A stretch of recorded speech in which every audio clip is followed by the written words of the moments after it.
Vaccines are very safe. If someone gets sick after vaccination, it is usually either a coincidence, an error in administering the vaccine, or very rarely a problem with the vaccine itself. That's why we have vaccine safety systems. Robust vaccine safety systems allow health workers and experts to react immediately to any problems that may arise. They can examine the problem rigorously and scientifically, look at the data, and then promptly address the problem.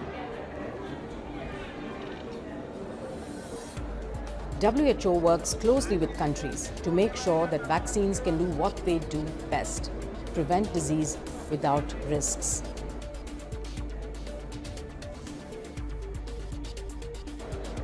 New vaccines against malaria, meningitis, and encephalitis in Asia and Africa are now being thoroughly monitored with support from WHO.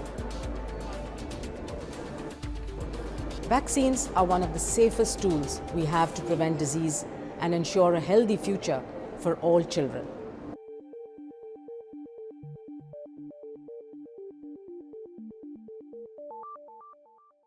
I think we cannot overemphasize the fact that we really don't have very good safety monitoring systems in many countries, and this adds to the miscommunication and the misapprehensions because we're not able to give clear-cut answers when people ask questions about the deaths that have occurred due to particular vaccine, and this always gets blown up in the media. One should be able to give a very factual account of what exactly has happened and what the cause of deaths are. But in most cases, there's some obfuscation at that level, and therefore there's less and less trust then in the system.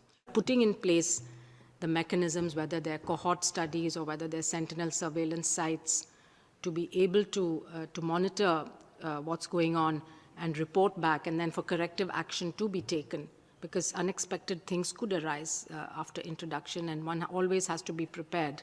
As we've seen, in the history of many drugs, you've learned about adverse events only after the drug's been licensed and introduced into the population. So I think that risk is always there, and the population needs to understand that and feel confident that mechanisms are being put in place to study some of those things.